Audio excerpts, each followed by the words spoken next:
Hello my dear lovely students, good morning all of you.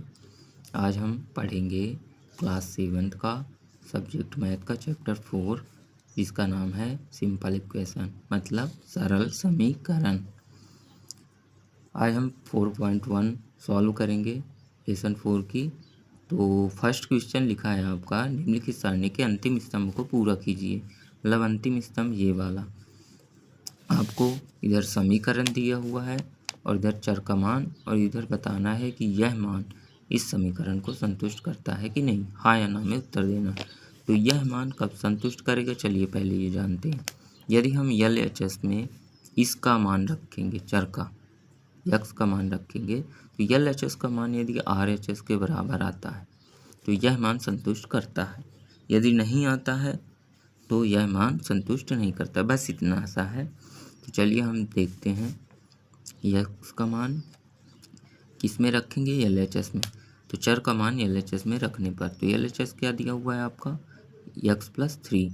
ठीक है, यह बराबर के इस साइड वाला LHS और बराबर के इस साइड वाला RHS कहलाता है। तो LHS क्या है, x+3। तो x की जगह हमने कितना रखा, 3 रखा, और ये भी +3 लिखा, तो 3 उतारा, कितना आया, 3 + 3 6 आया। अब आप ये बताइए कि क्या यह जो मान आया है LHS में RHS के बराबर है, नहीं है। तो हम इधर लिखेंगे, चूँकि LHS बराबर नहीं है RHS, इसीलिए दिए गए चर का मान समीकरण को संतुष्ट नहीं करता है। तो हम इधर लिख देंगे नहीं। ठीक है, ये आपका फर्स्ट हो गया। यदि समझ में नहीं आया हो तो आप इसे दोबारा देख सकते हो, इसी प्रश्न को। ठीक है, आगे देखते हैं। x+3 = 0। यक्स का मान कितना रखना है, इधर 0 रखना है। तो LHS लेंगे हम x+3, तो क्या बनेगा, 0+3। यक्स का मान रखा हमने 0 और ये 3 लिखा, तो 3 उतारा, तो 0+3 = 3। तो इधर भी क्या लिखेंगे हम, यह मान इसके बराबर नहीं है। LHS ≠ RHS, इसलिए दिया गया मान समीकरण को संतुष्ट नहीं करता। तो इधर भी हम लिख देंगे नहीं। आगे लिखा हुआ है, थर्ड नंबर है, x+3 = 0 और x बराबर रखना है आपको -3। तो देखते हैं -3 इस समीकरण का उत्तर है कि नहीं। LHS लेने पर x+3 = x की जगह रखेंगे -3, 3 की जगह 3, और तो क्या हो जाएगा, एक प्लस में एक माइनस में है तो घट के 0 हो जाएगा। 3 में 3 गए, 0 हो गया।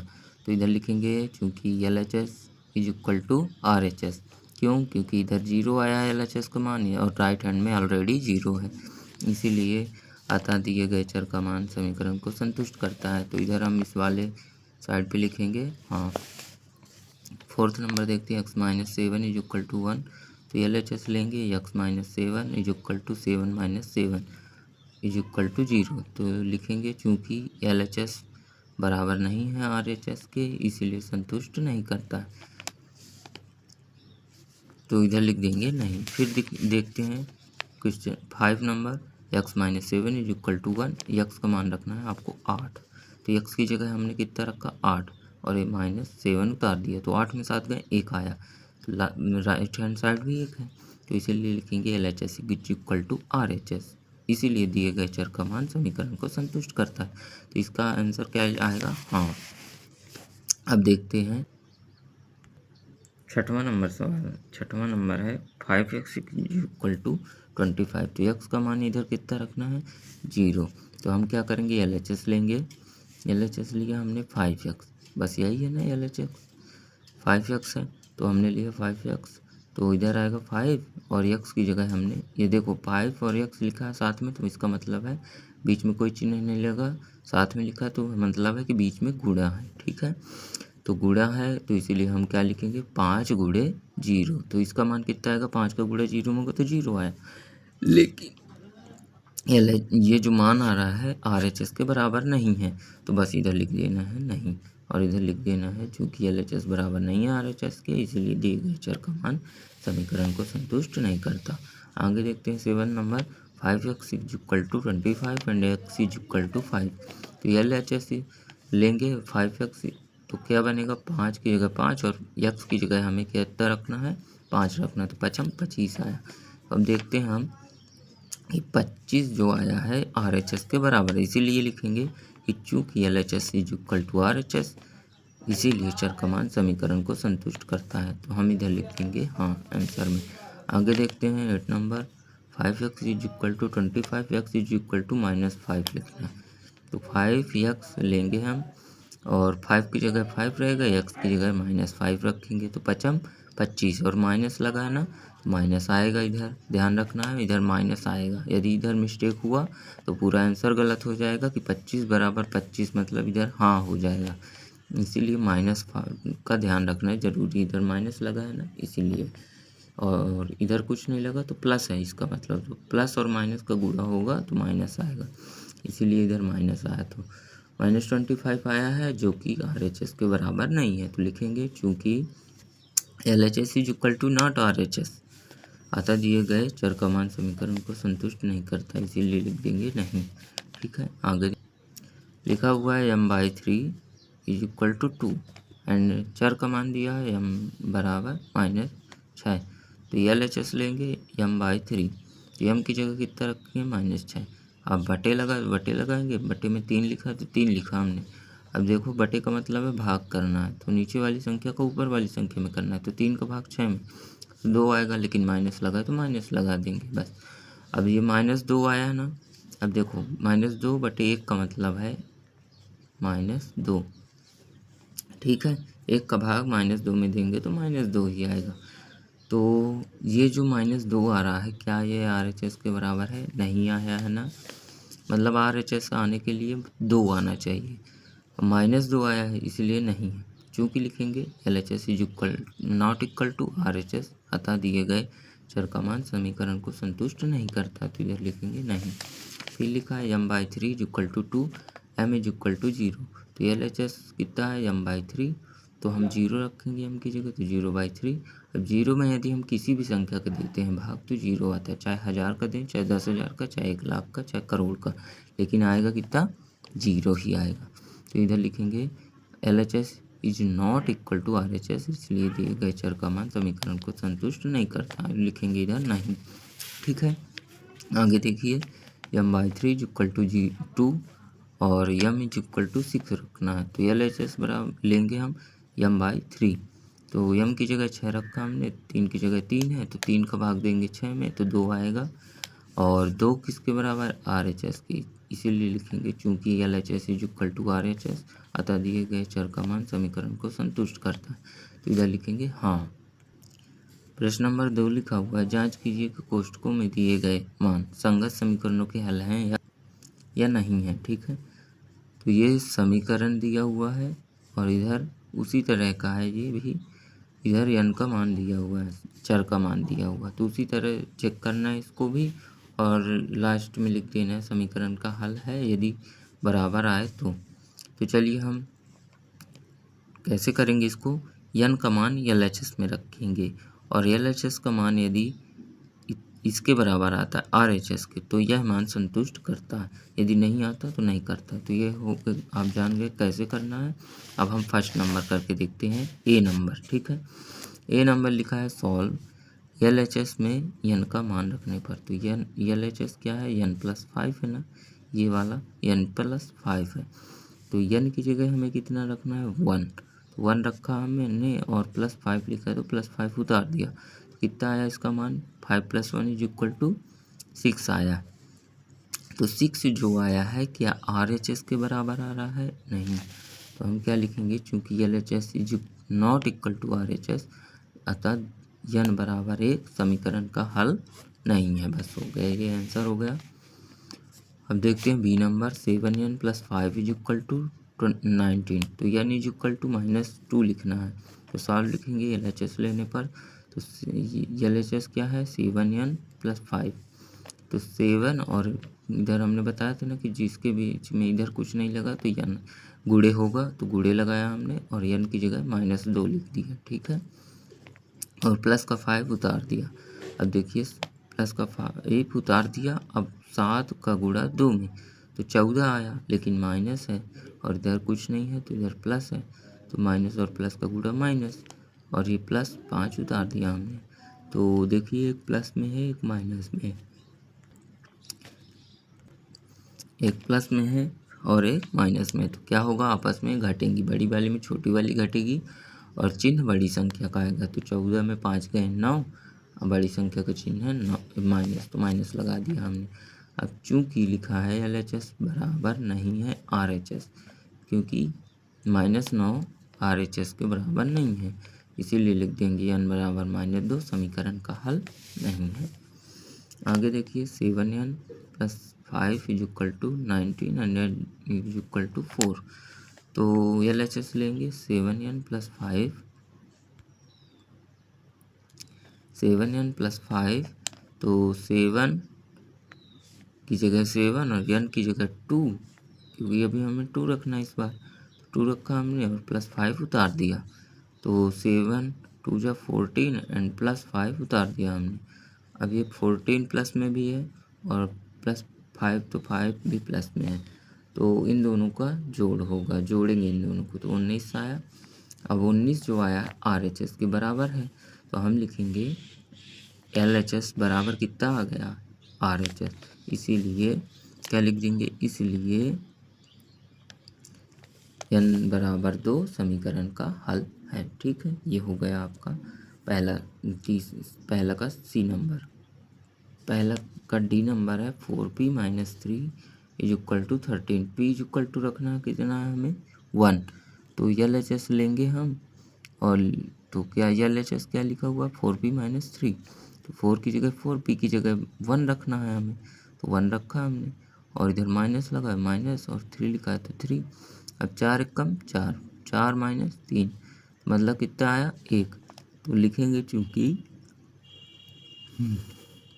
LHS बराबर नहीं है RHS के, एक बराबर नहीं आ रहा RHS के, तो हम लिखेंगे इधर p बराबर 1 समीकरण का हल नहीं है। ठीक है, E नंबर देखिए 4p - 3 = 13, p = -4 रखना है, तो LHS लेंगे 4p - 3, तो क्या बनेगा 4 की जगह 4, p की जगह -4 रखना है हमें, और -3 उतार देंगे, तो 4 चौको 16, और ये माइनस लगा तो -16, और ये -3 है तो उतार दिया हमने। अब ये दोनों माइनस में है तो जुड़ेंगी संख्याएं, 19 आया, और चिन्ह का एक लगेगा, दोनों माइनस में है ना, तो माइनस का ही चिन्ह लगेगा, क्योंकि दोनों ही मतलब 16 रुपये उधारी और 3 रुपये और उधारी, तो कितना हुआ 19 रुपये उधारी, लेकिन कौन सा उधारी न हुआ तो उधारी के लिए माइनस लगाएंगे। ठीक है, यदि दोनों में प्लस होता तो प्लस रहता, वो फिर माइनस न लगाते हैं, दोनों में प्लस रहता तो, लेकिन अभी माइनस है तो माइनस लगाएंगे। अब देखिए लिखेंगे चूंकि LHS = RHS, ये जो -19 आया है RHS के बराबर नहीं है, इसीलिए p = -4 समीकरण का हल नहीं है। अब F नंबर देखते हैं, 4p - 3 = 13, p = 0 रखना है, तो LHS लेंगे 4p - 3, तो 4 की जगह 4, p की जगह 0, -3 उतार दिया हमने, तो 0 - 3 मतलब 0 में -3 गए तो -3 ही आएगा। ठीक है, 0 में 3 गया तो -3 ही आएगा। अब देखिए चूँकि लिखेंगे LHS बराबर नहीं है RHS, इसीलिए p बराबर 0 समीकरण का हल नहीं, ये आपका F नंबर हो गया पहला का, और इस तरह पहला सम पूरा हो गया। अब हमसे पहला था कि दूसरा प्रश्न था आपका, तो दूसरा पूरा हो गया। अब हम प्रश्न नंबर 3 देखेंगे। ठीक है, प्रश्न नंबर 3 लिखा हुआ, प्रयत्न और भूल विधि से निम्नलिखित समीकरणों को हल कीजिए। अब ये देखिए प्रयत्न और भूल विधि है क्या, पहले इसको जानते हैं। प्रयत्न और भूल विधि का मतलब हम चर का मान अलग अलग रखकर जांचते हैं कि कौन सा मान रखने पर समीकरण सही बैठता है। ठीक है, इसका मतलब है कि हमसे समीकरण को सॉल्व करते नहीं आता है, तो हम एक एक मान रखेंगे, मतलब चर का मान बदलते जाएंगे, 1 से स्टार्ट करेंगे, फिर 2, फिर 3, फिर 4, फिर देखेंगे कि किस मान में इसका LHS का मान RHS के बराबर आएगा, और जिस मान में LHS का मान RHS के बराबर आएगा वही सही आंसर होगा। ठीक है, तो चलिए हम प्रयत्न और भूल विधि से पहला सवाल करते हैं। सबसे पहले अचर पदों को एक साइड करेंगे। देखिए 5p हमने किया, और इधर क्या किया, ये 2 को उधर ले गए। अब बिना इसको ऐसे किए ही डायरेक्ट LHS लेके सॉल्व कर सकते हो, मतलब 5p और +2। तो p की जगह हम सबसे ये LHS है ना, अभी हम इसी LHS में मान रखेंगे। तो सबसे पहले हमें पता है क्या करना है, 1 से स्टार्ट करना है, p का मान 1 रखना है। तो हम सबसे पहले क्या करेंगे, p का मान 1 रखने पर, तो 1 जब रखेंगे तो 5 इसको आप छोड़ दो, दूसरी विधि है, इसको भी कर सकते हो, लेकिन अभी हम दूसरी प्रकार से करेंगे। हमारा LHS क्या है, 4p + 2 है। तो 4p + 2 में हमें p बराबर 1 रख के सबसे पहले देखना है कि क्या 5p + 2 का मान RHS के बराबर आता है कि नहीं। तो 5p + 2 में हमें p का मान 1 रखना है।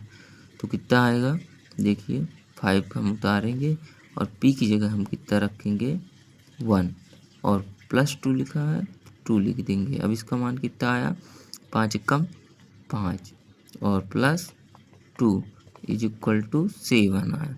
अब बताइए कि 7 जो आ रहा है LHS का मान क्या हुआ है, RHS के बराबर आया, नहीं आया। तो नहीं आया है तो हम लिख देंगे LHS बराबर नहीं है RHS के, इसीलिए यह उत्तर गलत है। ठीक है, यह आंसर नहीं होगा। ये भी पूरा जैसे अभी आप 1 और 2 सवाल लगाए ना, सेम उसी तरह। बस आपको करना क्या है कि अभी आपको इसमें प्रयत्न और भूल विधि में अपने से मान रखना है, चर का 1 से स्टार्ट करके रख देना है, बस हो गया। रखते जाना है जब तक आंसर ना आए। अब हम क्या करेंगे, p का मान 2 रखेंगे।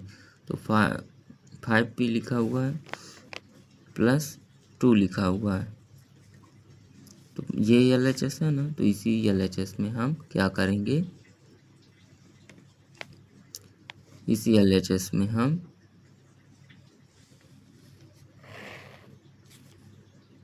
p का मान अब 2 रखेंगे। तो p का मान 2 रखेंगे तो 5 और p का मान 2 और ये +2, तो 5 दूनी 10 और +2 और कितना आया, 12। तो अब बताइए कि क्या यह LHS का मान जो आ रहा है 2 रखने पे RHS के बराबर है, नहीं है, क्योंकि कितना था RHS का मान, 17 था। तो 17 नहीं आ रहा, इसीलिए हम लिखेंगे चूँकि LHS ≠ RHS, इसीलिए p बराबर 2 उत्तर नहीं होगा इस समीकरण का। ठीक है, अब हम p बराबर कितना रखेंगे, हमने बताया 1 से स्टार्ट करना है, 2 तक हमने किया। अब हम p बराबर कितना रखेंगे, 3 रखेंगे। तो p बराबर 3 रखने पर, तो p बराबर 3 पे हमारा LHS क्या है, 5p + 2। ठीक है, तो p का मान कितना रखना है हमको, 3 रखा हमने और ये 2 उतार दिया, तो 5 × 15 आया और इधर 2, 15 और 2 कितना हो गया, 17। अब बताइए कि ये मान 17 जो आया है RHS के बराबर आ रहा है ना, क्योंकि हमारा RHS क्या लिखा हुआ था, 17। ठीक है, इसीलिए हम क्या लिखेंगे, यह मान आ रहा है, मतलब यही उत्तर होगा। तो लिखेंगे कि चूँकि, इसको आप छोड़ देना, ये भी ये है लेकिन ये दूसरी विधि है। ठीक है, तो लिखेंगे चूँकि यहाँ LHS बराबर RHS है, इसीलिए p बराबर 3 उत्तर होगा। और बस जब उत्तर आ जाए तो फिर छोड़ देना है करना। ठीक है, क्योंकि अब आंसर तो आ गया। तो चलिए अब हम सेकंड नंबर देखते हैं, प्रयत्न और भूल विधि का दूसरा क्वेश्चन। ठीक है, तो इसमें लिखा है 3m - 14 = 4। तो प्रयत्न और भूल विधि से हम इसको क्या करेंगे, सॉल्व करेंगे। तो LHS में सबसे पहले हम यम रखेंगे। ठीक है, तो यम रखेंगे किसमें, इसमें LHS साइड में। तो LHS क्या है, 3m - 14 है। यम की जगह बस 1 रखना है, बाकी सेम उतार देना। तो 3 उतारा हमने, ये गुड़े में तो गुड़े लगाया है, यम का मान 1 रखा, -14 लिखा, उतार दिया। तो इधर कितना आएगा, 3 एक कम 3 और -14 उतर आया। अब देखिए इसके आगे कुछ नहीं है तो ये प्लस में है, अब क्या होगा, एक प्लस में एक माइनस में, तो क्या होगा, आपस में घटेंगी संख्या है, बड़ी वाली में छोटी वाली। तो 14 में 3 गए 11, लेकिन चिन्ह बड़ी वाली संख्या का आएगा, मतलब माइनस का आएगा, तो -11 आया। अब हम देखिए लिखेंगे, चूँकि LHS बराबर नहीं है RHS के, क्योंकि RHS तो हमारा 4 आ रहा है और इसमें -11 आ रहा है, तो लिख देंगे m बराबर 1, क्योंकि हमने 1 लिया था तो m बराबर 1 उत्तर नहीं है। ठीक है।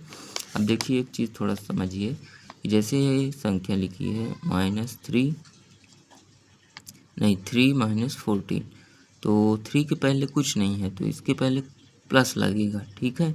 लेकिन यदि 3p -14 लिखा है तो जब दो चीज़ें एक साथ लिखी हैं, ठीक है, एक चर में है और एक अचर में है, तब इनके बीच कुछ नहीं है तो क्या रहेगा, गुणा रहेगा, और इसके पहले कुछ नहीं है तो इधर भी प्लस आ लगा है। ये समझना चाहिए आपको। ठीक है। तो ये समझ गए होंगे आप। अब देखते हैं आगे कि m बराबर 1 तो हमने रख दिया, अब m बराबर 2 रखेंगे।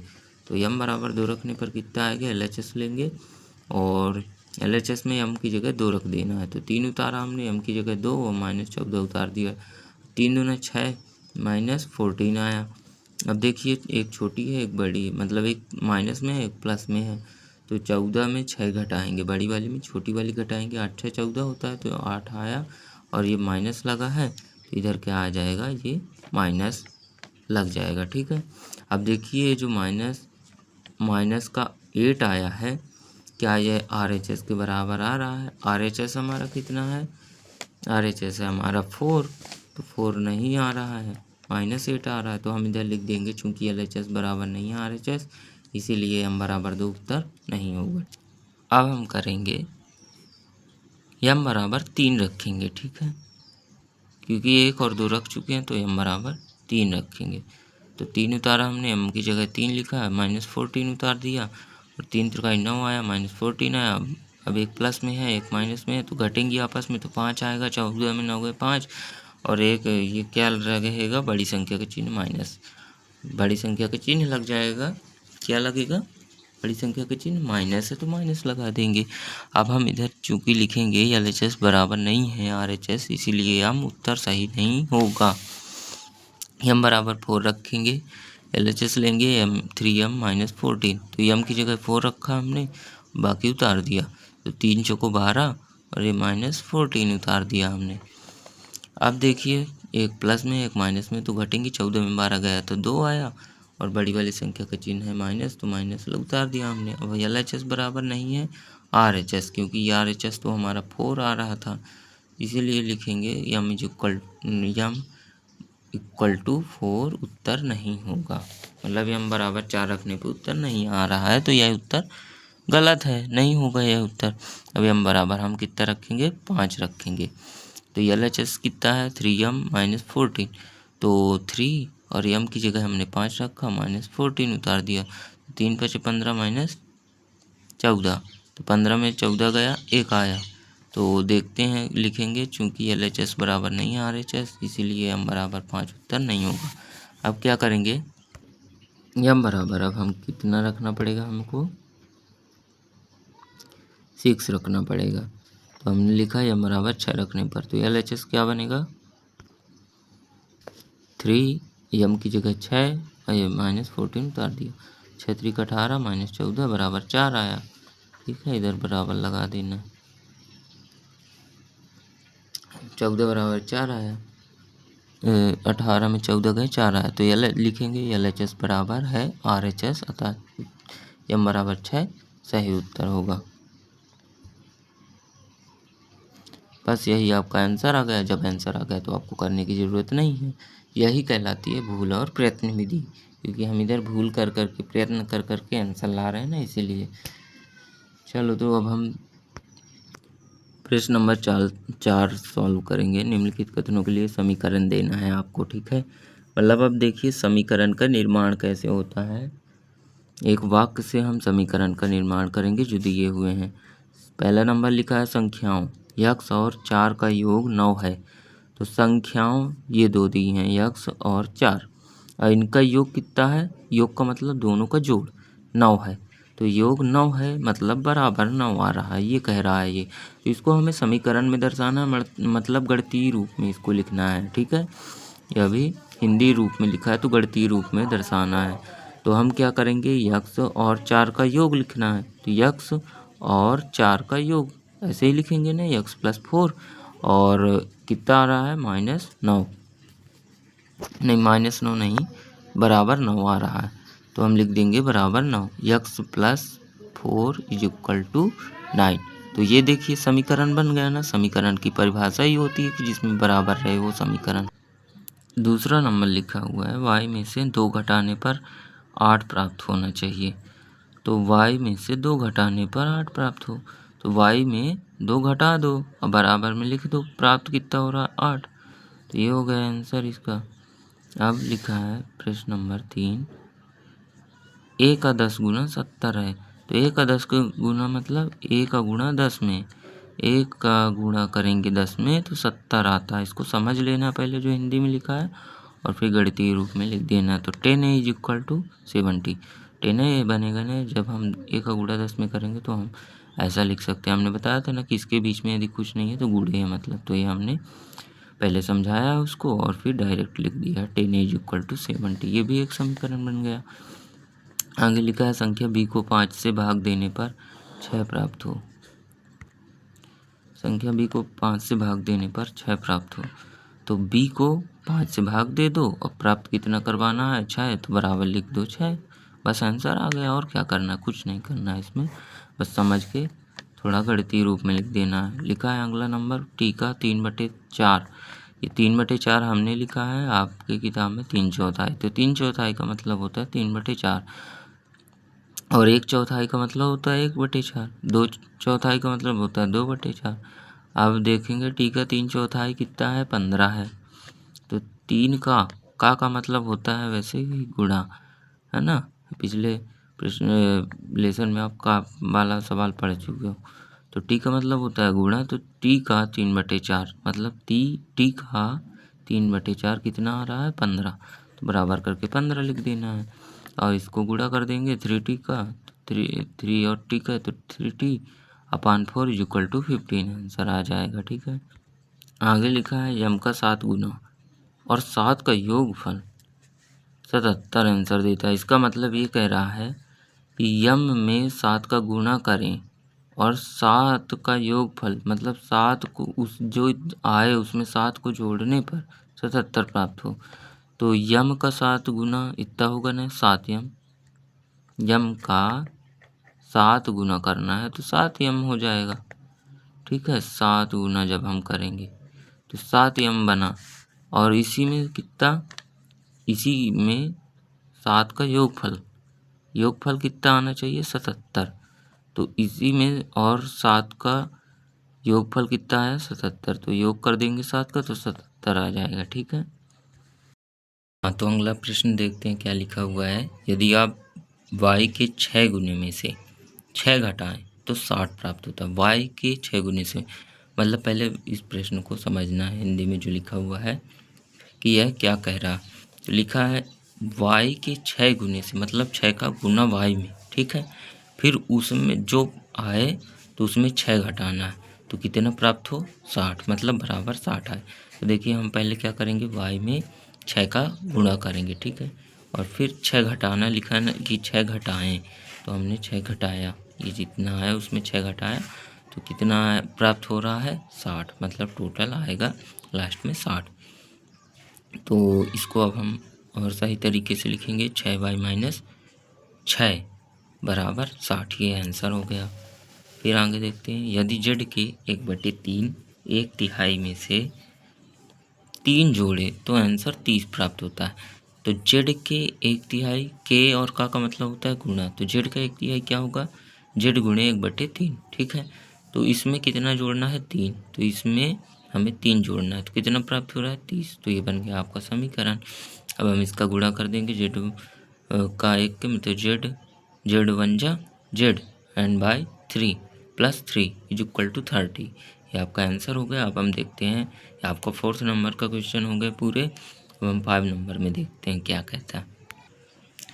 प्रश्न नंबर 5 है, निम्नलिखित समीकरणों को समान कथनों में बदलिए। p+4 = 15। अब आपको इसमें उल्टा करना है। इसमें गणित में समीकरण दिए हुए हैं तो आपको क्या करना है, हिंदी में समीकरण लिखना है। तो p+4 = 15। तो क्या लिखेंगे हम, समीकरण p+4 = 15 के लिए निम्न लिए कथन। तो क्या लिखेंगे, संख्याओं p और 4 को जोड़ने पर 15 प्राप्त होता है। p और 4 को जोड़ने पर कितना प्राप्त हो रहा है, 15। बस यही होगा इसका आंसर। फिर चलिए आगे देखते हैं। 7 + 3 नहीं, m-7 = 3। तो इसके लिए क्या लिखेंगे हम कि m में से 7 घटाने पर 3 प्राप्त होता है। देखिए m लिखा है, m-7 लिखा है और आया 3 है, तो m में से 7 घटाने पर 3 प्राप्त होता है। बस हो गया, आसान सा है। आगे देखिए क्या लिखा है, तीसरा नंबर 2m = 7। तो सॉल्व में लिखेंगे m का गुना 2, m का 2 गुना 7 प्राप्त होता है। m का 2 गुना कितना प्राप्त होता है, 7 प्राप्त होता है। ये आंसर हो गया। फिर देखते हैं m/5 = 3। तो m को 5 से भाग, देखिए इधर 5 भाग में है ना, तो लिखेंगे m को 5 से भाग देने पर कितना प्राप्त होता है, 3 प्राप्त होता है। ये हो गया। आगे देखते हैं, लिखा है 3m/5 = 6। m के 3 गुने से को m के तिगुने को 5 से भाग देने पर, देखिए 5 से भाग देने पर कितना प्राप्त हो रहा है, 6। m के तिगुने को 5 से भाग देने पर 6 प्राप्त हो रहा है। ठीक है, ये हो गया। अब लिखा है 3p + 4 = 25। तो 3p + 4 = 25 का मतलब p के 3 गुने को 4 से जोड़ने पर कितना प्राप्त होता है, 25। हमें शुरू 4 से करना है, लिखना है संख्या को, मतलब हिंदी में इसको समीकरण को वाक्य में लिखना है तो हमें 4 से शुरू करना। p को 3 से भाग जो गुणा करने पर और फिर 4 जोड़ने पर 25 प्राप्त होता है। ये आप अपनी भाषा में लिख दे सकते हो, सही माना जाएगा। ठीक है। 4p - 2 = 18। p को 4 से गुणा करने पर और 2 घटाने पर कितना प्राप्त होता है, 18। ठीक है। फिर p/2 + 2 = 8। p के, ये देखो p/2 का मतलब है p का आधा। यदि p/3 होता तो 1/3 होता, 1/4 होता तो 1/4 होता, लेकिन अभी 2 है बटे में, p/2 लिखा हुआ है, तो ये मतलब p का आधा। तो लिखेंगे हम p के आधे में 2 जोड़ने पर, p के आधे में 2 जोड़ने पर 8 प्राप्त होता है। ये आपका आंसर हो गया। अब हम देखते हैं 6 नंबर सवाल। प्रश्न नंबर 6 लिखा हुआ है आपका, निम्नलिखित स्थितियों में समीकरण बनाइए। इरफान कहता है कि उसके पास परमीत के पास जितने कंचे हैं उनके 5 गुने से 7 अधिक है। इरफान के पास 37 कुल कंचे हैं। परमित के कंचों की संख्या यम लीजिए, लिखा है। तो देखिए हम प्रश्न से ही समझेंगे। इरफान कहता है कि उसके पास परमित के पास जितने कंचे हैं उनके 5 गुने से 7 अधिक है। देखिए इसका समीकरण क्या बनेगा, परमित के पास कितने कंचे हैं, यम लेना है हमें, परमित के पास पता नहीं है और इरफान का बताया जा रहा है कि परमित से कितने ज़्यादा है कितने कम है। ठीक है, परमित का हमने लिया यम। ठीक है, इसके कहने पे अब क्या बोल रहा है कि इरफान कहता है कि उसके पास, इरफान के पास कितने हैं, परमित के पास जितने कंचे हैं, परमित के पास कितने कंचे हैं, यम, तो उनके 5 गुने से, मतलब 5 गुने से, ठीक है, 7 अधिक। 7 अधिक का मतलब 7 ज़्यादा है। ठीक है, ये हो गया। तो इरफान के पास कितने हो गए, इरफान के पास 37 कुल कंचे हैं, तो इसका मतलब 37 कुल आना चाहिए। इरफान के पास इतने कंचे आए, परमित इससे ज़्यादा है, ठीक है। और कुल कंचे इरफान के पास कितने हैं? 37। तो दोनों ही बराबर होंगे, बस इसमें परमित से तुलना की गई है और इरफान के पास इतना 37 है, ठीक है। तो इधर लिखेंगे इरफान कहता है, माना परमित के पास यम कंचे हैं, इसको लिख लेंगे पहले क्योंकि प्रश्न में ही दिया है कि मानिए आप परमित के पास एम कंचे हैं, ठीक है। तो ये हो गया। फिर लिखेंगे तो इरफान कहता है, इरफान क्या कहता है कि उसके पास परमित के पास जितने कंचे हैं, ठीक है। ये तो इरफान के कंचे लिखे हुए हैं, लेकिन परमित के पास जितने कंचे हैं इरफान के पास उसके 5 गुने से 7 अधिक है और टोटल उसके पास कुल कितने हैं? 37 है। ये समीकरण आया, ये समीकरण बन गया, ठीक है। तो ऐसे बना देंगे। अब देखिए आगे लिखा है लक्ष्मी के पिता की आयु 49 वर्ष है। अगला नंबर सवाल है, लक्ष्मी के पिता की आयु 49 वर्ष है, उनकी आयु लड़की की आयु 3 गुने से 4 अधिक है। लड़की की आयु को y वर्ष लेना है। अब देखिए कैसे सॉल्व करेंगे। लक्ष्मी के पिता की आयु 49 वर्ष है, ये क्या है? दिया है। अब लक्ष्मी की आयु हमें क्या लेना है? y वर्ष लेना है, तो हमने y वर्ष लिया, ठीक है। फिर क्या करेंगे? लक्ष्मी की आयु का 3 गुना। अब देखिए उनकी आयु लड़की की आयु की 3 गुना, तो लड़की की आयु का 3 गुना मतलब लड़की की आयु तो y है, तो y की का 3 गुना कितना होगा? 3y, ठीक है। की आयु का 3 गुना से 4 अधिक है, मतलब इनके जो पिता की आयु है वो लड़की की आयु की 3 गुना से 4 अधिक और कर देना है, तो उसमें 4 वर्ष अधिक मतलब 3y + 4, तो इतना हो गया। और यही किसकी आयु कहलाएगी? पिता की आयु। लेकिन पिता की आयु कितनी है? 49 वर्ष है, तो इसको लिख के हम बराबर 49 लिख देंगे। तो इधर से क्या होगा? समीकरण में देखिए क्या होता है, एक का मान दिया होता है, एक को हमें निकालना पड़ता है। तो देखो उसके पिता की आयु 49 वर्ष दी है, तो y हमें लड़की की आयु ज्ञात नहीं हमने माना, तो y की आयु अब यहाँ से निकल जाएगी। लेकिन समीकरण को जब हम सही तरीके से समझेंगे तब ना हम ऐसा बना पाएंगे, तभी तो हम y का मान निकाल पाएंगे। तो देखिए इसमें एक बार और समझिए इसको। लड़की की आयु की देखिए उसके पिता की आयु 49 वर्ष है, ठीक है, और उसके पिता की आयु लड़की की आयु y है, तो लड़की की आयु की 3 गुने से 4 अधिक है, ठीक है, उसके पिता की आयु। अब पिता की आयु इधर 49 वर्ष पहले से दी हुई है, तो हम पहले से लिख देंगे 49 वर्ष, ठीक है। यदि कुछ और दी होती तो उतना लिख देते हैं, ठीक है। तो ये हो गया आपका आंसर, बस, ठीक है। समझ में आ गया? नहीं समझ में आया तो कमेंट में बताएं बस। अगला प्रश्न है, अध्यापिका बताती है कि उनकी कक्षा में एक विद्यार्थी द्वारा प्राप्त किए गए अधिकतम अंक प्राप्त किए गए न्यूनतम अंक का 2 गुना का धन 7 है। प्राप्त किए गए अधिकतम अंक 87 है। न्यूनतम अंक को L लेना है। क्या लेना है? न्यूनतम अंक को L लीजिए। तो इधर क्या अध्यापिका बताती कि उनकी कक्षा में एक विद्यार्थी द्वारा प्राप्त किए गए अधिकतम अंक पहले से ऑलरेडी 87 दिया हुआ है। एक पक्ष मिल गया हमें, यहाँ से एक पक्ष बनाना है, तो अधिकतम अंक ये जो है तो कितने हैं? ध्यान देना, प्राप्त किए गए न्यूनतम अंक का 2 गुना का धन 7, बस इतने में ही इसका आंसर है। एक पार्ट है, एक साइड है, यहाँ से लेके यहाँ तक, ठीक है। अब देखिए इधर क्या कहते हैं, न्यूनतम अंक दिया है, नहीं पता हमें तो यल लिखा है कि लीजिए, तो न्यूनतम अंक हम यल लेंगे। अब कह रहा है न्यूनतम अंक का 2 गुना मतलब 2l का धन 7, 2l + 7 किसके बराबर है?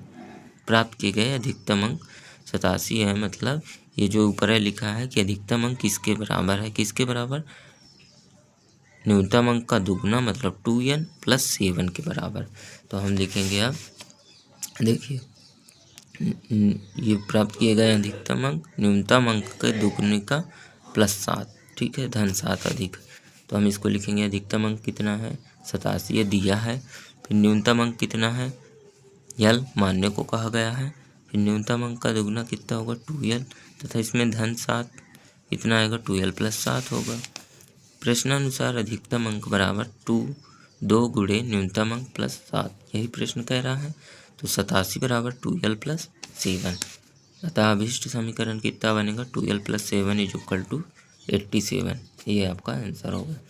अब देखिए इधर हमने जैसे इधर 87 लिखा है और इधर 12 प्लस 7, तो हम इसको दोनों पार्ट बराबर है तो हम इसको चाहे इधर लिखे, इससे मतलब नहीं, ठीक है। अब हम देखेंगे अगला प्रश्न जो कि महत्वपूर्ण भी है। एक समद्विबाहु त्रिभुज में शीर्ष कोण प्रत्येक आधार कोण का दोगुना है। मान लीजिए कि प्रत्येक आधार कोण b है। याद रखिए कि त्रिभुज के तीनों कोणों का योग 180 डिग्री होता है। तो हमें क्या करना है, देखिए समीकरण बनाना है। ये जो लिखा हुआ है उससे, एक समद्विबाहु त्रिभुज में शीर्ष कोण प्रत्येक आधार कोण का दोगुना। इसका मतलब समद्विबाहु त्रिभुज किसे कहते हैं, पहले ये जानिए। समद्विबाहु त्रिभुज जिसमें दो भुजाएं बराबर होती हैं। एक भुजा बराबर नहीं होती, लेकिन दो भुजाएं क्या होती हैं, बराबर होती हैं, और एक या तो छोटी होगी या तो बड़ी होगी, वो समद्विबाहु कहलाएगा। वो छोटी ही होगी, ठीक है, बड़ी नहीं होगी।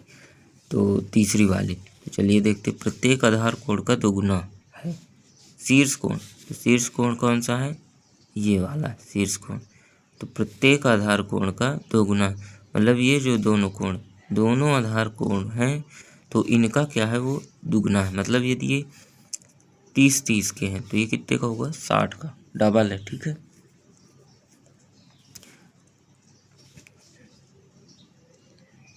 तो अब क्या कह रहा है कि इधर क्या लेना है, हमें बी लेना है आधार कोण को। तो बी लेंगे इसको और इसको, ठीक है। तो याद रखिए कि त्रिभुज के तीनों कोणों का योग 180 डिग्री। तो अब चलिए हम समीकरण बनाते हैं। हाँ, हमने मान लिया कि प्रत्येक आधार कोण बी है, मतलब ये भी बी है और ये भी बी है, ठीक है। तो शीर्ष कोण कितना बनेगा आपका, 2b, ठीक है। अब देखो ये 1 2 3 त्रिभुज के तीनों अंतःकोणों का योग कितना होता है, 180 होता है ना। और लिखा भी है पहले ही प्रश्न में।